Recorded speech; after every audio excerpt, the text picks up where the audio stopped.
جی السلام علیکم، کیا حال ہے؟ ٹھیک ٹھاک ہیں؟ آج بیگم جو کہنے لگیں کہ آج اس پہ بناتے ہیں ایک ولاگ کہ ہر طرف یہ مہنگائی کی چیخو پکار ہے. کسی دوست کو کسی رشتہ دار کو فون کریں تو مہنگائی کا ذکر ضرور ہوتا ہے. تو اب اس کو غور سے چند پوائنٹ ہیں، ان کو غور کرنے کی ضرورت ہے کہ مہنگائی ہے، بہت ہے. مہنگائی ہم جب بچپن میں تھے تبھی مہنگائی کا لفظ سنتے آئے ہیں، کیونکہ ہم ترقی یافتہ ممالک میں شامل نہیں ہیں. ہمارا معاشرہ ترقی یافتہ معاشرہ نہیں ہے. یہاں پہ قیمتوں کو استحکام نہیں ہے. چیزیں آئے روز من مرضی بھاؤ کے اوپر بکنا شروع ہو جاتی ہیں اور بلیک ہونا شروع ہو جاتی ہیں. لوگ سٹور کر لیتے ہیں ضرورت کو دیکھ. جیسے رمضان کے پہلے آپ کو ہمیشہ بیسن، آلو، نمک، مرچ، مسالے یہ مہنگے ہو جاتے ہیں، کیونکہ لوگ سٹور کر لیتے. پتہ ہوتا ہے کہ اگلے مہینے انہوں نے استعمال ہونا ہے، تو لوگوں کو پتہ ہوتا ہے کہ اگر ہم یہ اسٹور کر لیں گے تو اچھا منافع مل جائے گا. ہے گناہ، جرم بھی ہے. اگر آپ ہم 1934 1935 اور 40 تک کا زمانہ دیکھیں تو امریکہ میں گریٹ ڈپریشن آیا.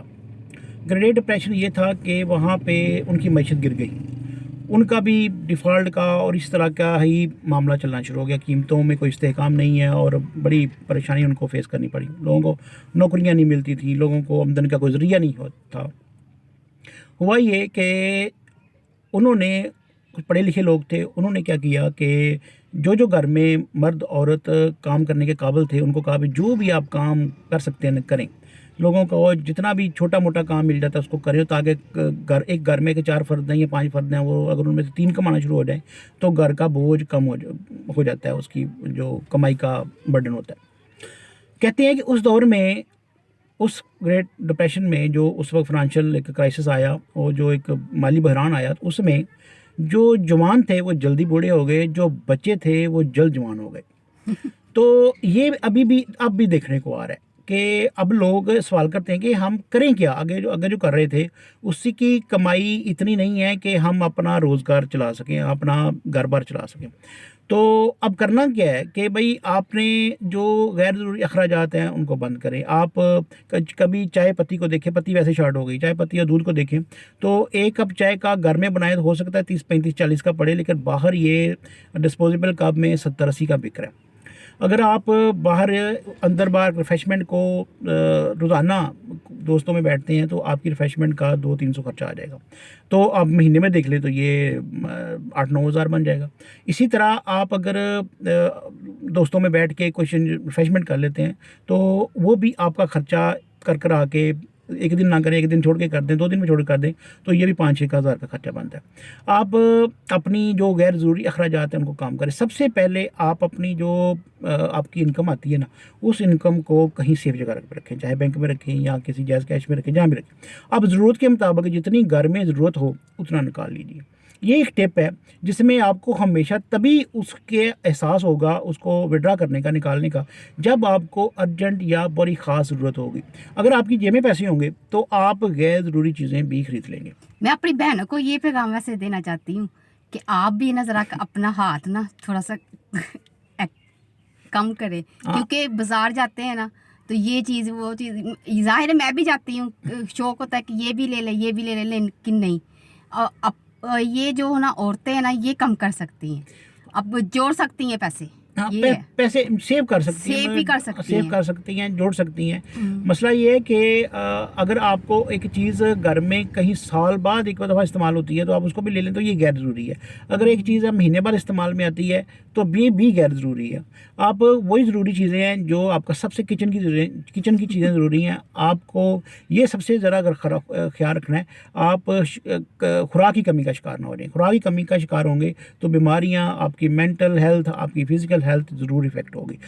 بہت سستے وٹامن مل جاتے ہیں. اگر آپ کو کہیں کوئی کمی شکار رہ جاتے ہیں آپ خوراک میں، آپ پروٹین بہت مہنگی ہے، بڑا گوشت، چھوٹا گوشت، چکن بخار سے نکل گیا ہوا، تو آپ کو، اگر آپ اس طرف جائیں کہ آپ کو وٹامنس کی طرف جائیں تو ابھی بھی پاکستان میں دیگر ممالک کی نسبت وٹامن بہت سستے ہیں.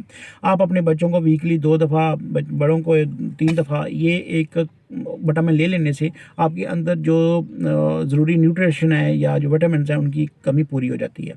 تو اس کرائسس کو آپ کو کرائسس آ رہا ہے، کرائسس یہ ڈیفالٹ سے زیادہ آئے گا. لوگ کہتے ہیں نا کہ ڈیفالٹ ہوگا تو یہ معاملہ ہو جائے گا، خراب ہو جائے گا. بھائی یہ جو آپ کا مہنگائی کا انڈیکس ہے وہ دنیا میں شاید چند ممالک ہوں گے جس میں 2-3 جن میں شامل ہو گیا. یعنی کہ آپ کی مہنگائی کا جو لیول ہے وہ بالکل ہی دنیا میں ٹاپ 10 میں چلا گیا ہے. 2-3 ممالک دنیا کے ہیں جو غریب ترین ہیں، جو فائنینشیل کنڈیشن نہیں ہے ان کی اسٹیبل، اور ان کے چلا گیا. آپ کا فائنینشیل جو سسٹم ہے، اسٹرکچر ہے، وہ کلیپس کر گیا، وہ گر گیا. آپ کی معیشت گر گئی ہے، ٹوٹل گر گئی ہے. اب آپ نے اپنے گھر کو دیکھنا ہے. دیکھیں جو ڈپریشن ہے وہ نفسیاتی اور اتنی ٹینشن میں لے جاتا ہے کہ بندہ کہتا ہے کہ یہ میں اتنی ٹینشن افورڈ نہیں کر سکتا، خودکشی کی طرف جاتا ہے. گھر کے معاملات، لوگوں کی جو گھر کے فیملی معاملات ہیں، جو خاندانی معاملات ہیں، یہ خراب ہونا شروع ہو جاتے ہیں. لیکن یہ ہے کہ نا اپنی بہنوں کو یہ پیغام دوں گی کہ زیادہ بلڈر مردوں پہ پڑتا ہے، ٹینشن لے کے یہ. لیکن نہیں، ہمیں بھی ساتھ دینا چاہیے اپنے ہسبینڈ کا ضرور. یہ عورت جو گھر میں عورت ہے نا، اس کی جو ضروریات ہوتی ہیں اس کا مرد نہیں کرنا ہوتا ہے. لیکن جب وہ اپنی ضروریات بتاتی ہے تو بیچ میں اکثر غیر ضروری چیزیں ہوتی ہیں. میری بیگم بھی کہتی ہوتی ہے کہ چلو میں کہوں نا یہ لے لیں، تو وہ کہتی ہوتی ہے چلو یہ کپھے لے لیں گے. تو یہ رہتی ہیں میرے ساتھ، بڑا تعاون کرتی ہیں. کہ الحمدللہ کر لیتے ہیں میں نے سارا کچھ ہی. لیکن جب اتنا مہنگائی کا لیول آیا کہ آپ ہمارا خرچہ اگر 50-60 ہزار تھا تو یہ 70-80 ہزار پہ چلا گیا کچن کا ڈال کے، تو یہ پٹرول کا خرچہ ڈال کے، تو یہ چند مہینوں میں ڈبل ریٹ ہو گئے ہیں. آپ کا جو بجٹ ہے وہ ٹوٹ گیا، اس کا جو اسٹرکچر تھا وہ ٹوٹ گیا.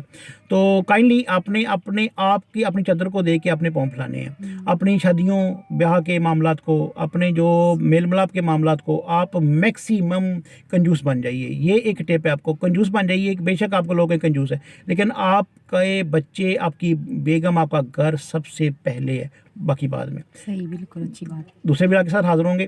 اللہ حافظ. اللہ حافظ.